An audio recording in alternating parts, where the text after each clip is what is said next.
සාමාන්‍යයෙන් කට්ටිය අමාරුයි කියලා කියන වර්ගජ සමීකරණ ගන්න. සාමාන්‍යයෙන් කට්ටිය අමාරුයි කියලා කියන වර්ගජ සමීකරණ ගන්න කියන වර්ග පූර්ණය නේ. වර්ග පූර්ණය ගන්න හදන්න පුළුවන් ලේසි ක්‍රමයක් ගැන කියන්න තමයි. හරිද? මේ ක්‍රමයෙන් හදපන් උඹලට ලකුණු ඔක්කොම ගන්න පුළුවන් වර්ග පූර්ණය ගන්න. තේරුණාද? ලකුණු ඔක්කොම ගන්න පුළුවන් උඹලට මේ වර්ග පූර්ණය ගන්න මම මේ කියලා දෙන ක්‍රමයෙන් උඹලා ඇදුවොත්. හරිද? මේ ක්‍රමය හොදට අල්ලගනි.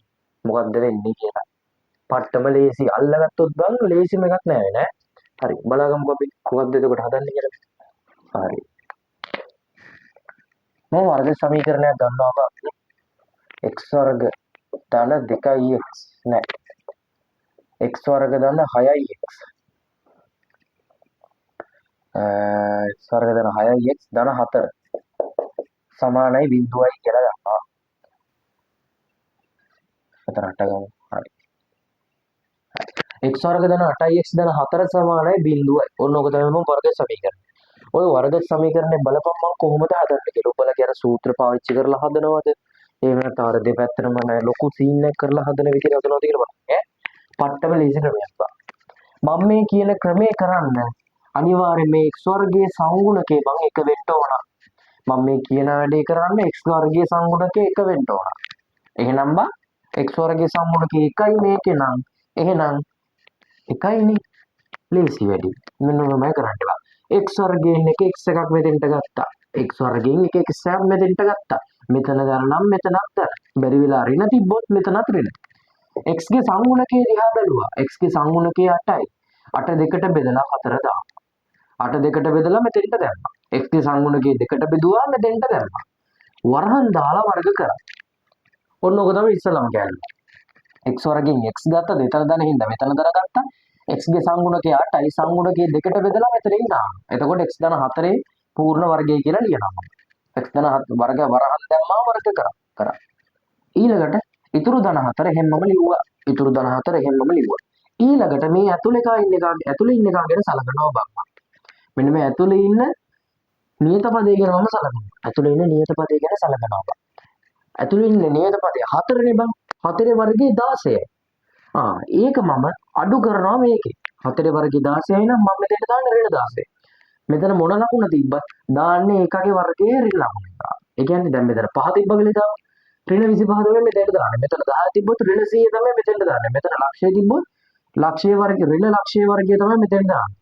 මෙතන අලගෙඩියක් තිබ්බොත් ඍණ අලගෙඩියේ වර්ගය තමයි මෙතෙන්ට දාන්නේ. සමානයි බිඳුවයි. හරිද? ඊට පස්සේ x ධන 4 සමාන 4 වර්ග පූර්ණ වර්ගය සමානයි 16 4 සුළු කරලා එහා පැත්තට දානවා 16 ඍණ 4 x ධන 4 පූර්ණ වර්ගය සමානයි 16 4ක් අඩු කරාම මචං 12යි නේද දෙපැත්තම දානවා වර්ගමූලය හේතුව මේ වර්ගෙට වර්ගමූලය කපා ගන්න ඕනද දෙපැත්තටම සලකුවා බම් මම වර්ගමූලය දෙපැත්තටම වර්ගමූලය සලකුවා මේ වර්ගෙට මේ වර්ගය කැපෙනවා පට්ටලේසි මතක් කරලා ධන හෝ ඍණ දාන්නත් ඕන. මතක් කරලා ධන හෝ ඍණ දාන්නත් ඕන. ඉතින් වර්ගමූල 12 ධන හෝ ඍණ. ඊට පස්සේ මචං කරන්නේ පට්ටලේසි ධන සැලකුවා ඍණ සැලකුවා. ධන සැලකුවා ඍණ සලකලා. ධන පැත්ත මේ පැත්තෙන් ලියනවා ඍණ පැත්ත මේ පැත්තෙන් ලියනවා.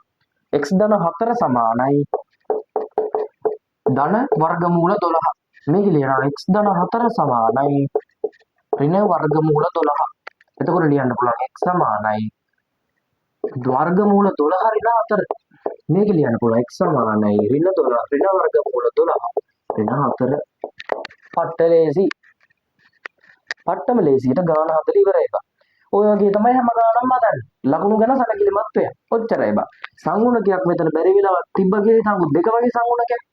වර්ගජ සමීකරණය දෙකෙන් බෙදාගෙන යනවා. මෙතන සංගුණකේ 3 කියලා 3 තිබ්බ කියලා ඉතින් වර්ගජ සමීකරණය 3ෙන් බෙදාගෙන යනවා.